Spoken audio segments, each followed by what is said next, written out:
Hello students, this is the first poem of 8th class, The Ant and the Cricket. तो students this poem is a story. और कैसी story है? Fable. Fable कैसी story होती है बेटा? जिसके कैरेक्टर्स मेनली एनिमल्स होते हैं।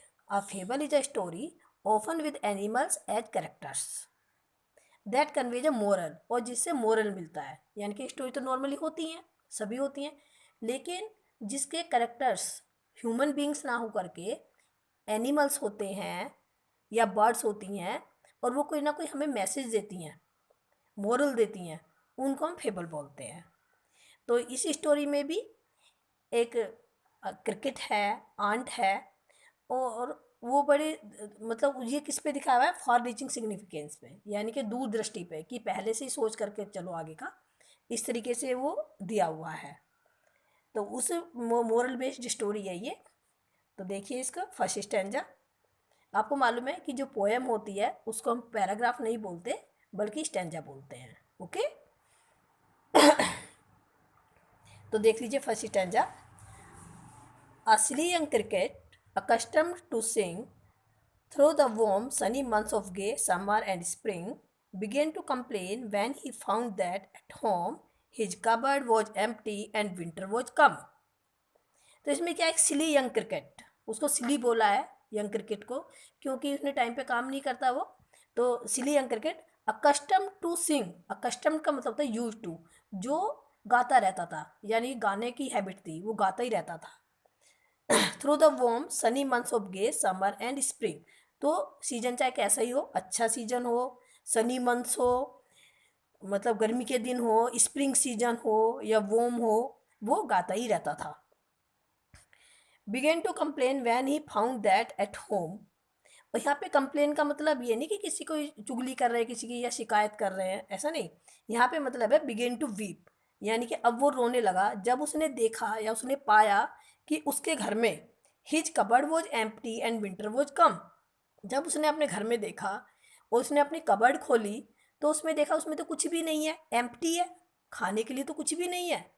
एंड विंटर वॉज कम, और विंटर आ भी गई, यानी कि विंटर से पहले ही ये अपने लोग क्या करते हैं, अपना एक तरीके से भंडार भर लेते हैं, खाने वाने का अरेंजमेंट कर लेते हैं। लेकिन उसका तो देखा कि कबर्ड भी एम्प्टी है और विंटर आ गई। Not a crumb to be found on the snow covered ground, not a flower could be he see, not a leaf on a tree. अब जब उन्होंने कबर्ड खोली तो उसने देखा not a crumb to be found. Crumb का मतलब होता है अ पीस ऑफ ब्रेड, यानी कि उसे कोई एक रोटी का टुकड़ा भी नहीं मिला, कोई रोटी नहीं मिली, कुछ भी खाने के लिए नहीं मिला।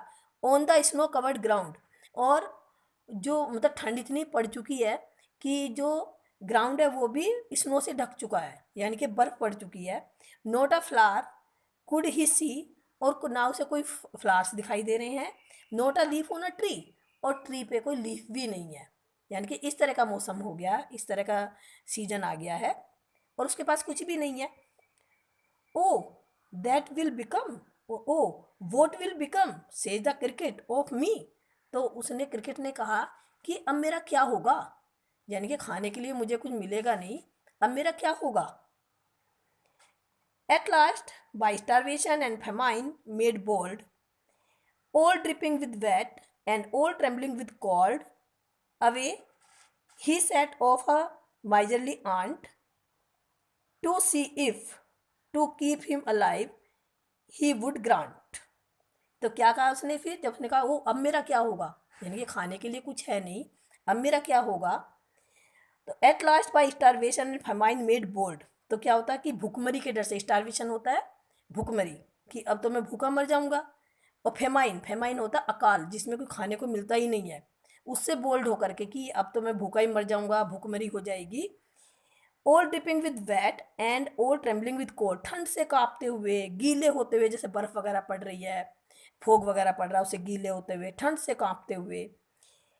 Away he set off to a miserly ant, अब वो कहाँ जाए, वो माइजरली आंट के पास गया, यानी कि चीटी के पास सो जाए। माइजरली का मतलब यहाँ पे कंजूस से नहीं है, लेकिन माइजरली का मतलब है यहाँ पे कि चीटी एक छोटी सी चीज़ है, वो किसको क्या देगी, और वो आसानी से किसी को देती नहीं, क्योंकि वो अपना काम पूरा करती है, लेबोरियस होती है, मेहनती होती है।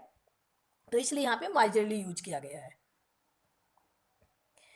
To see if to keep him alive he would grant. तो उसने कहा कि अगर मैं जीवित रहूं, यानी कि मुझे जिंदा देखना है, या मतलब मुझे जीवित रहने के लिए कुछ मुझे मिल जाना चाहिए, ग्रांट मिल जानी चाहिए, ये सोच करके वो आंट के पास जाता है कि मुझे वहाँ कुछ ना कुछ मिल जाएगा उससे, जिससे कि मैं जीवित रह सकूं।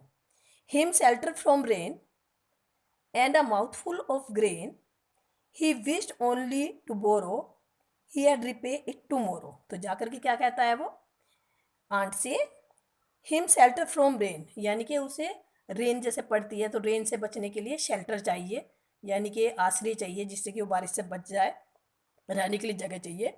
And a mouthful of grain, और उसे कुछ खाने के लिए अनाज चाहिए, ग्रेन चाहिए, अनाज चाहिए। ही विश ओनली टू बोरो, तो क्या कह रहा है कि मुझे बोरो करना है, यानी कि मैं उधार ले रहा हूँ, ऐसे नहीं कि फ्री में ले रहा हूँ, उधार ले रहा हूँ, बोरो कर रहा हूँ। आई रिपे इट टुमारो, रिपे का मतलब था गिव बैक, मैं तुम्हें कल वापस कर दूंगा, यानी कि आज मैं उधार ले रहा हूँ, कल तुम्हें वह वापस कर दूंगा। If not he must die of starvation and sorrow. और साथ में क्या कहता है, इफ नॉट, यानी कि तुमने अगर मेरी हेल्प नहीं की, मुझे ग्रांट नहीं दी, यानी कि मुझे अगर कुछ नहीं दिया खाने के लिए, he must die of starvation, तो मैं भूख से मर जाऊंगा, भूखमरी से मर जाऊंगा, एंड सोरो, ये बड़ी दुख की बात होगी। बड़ी दुख के साथ वो कहता है कि अगर तुमने मुझे खाने को कुछ नहीं दिया तो मैं भूखमरी से मर जाऊंगा। Okay students, this part is complete and next part will be covered in our next video. Okay, thank you very much. Okay, thank you very much.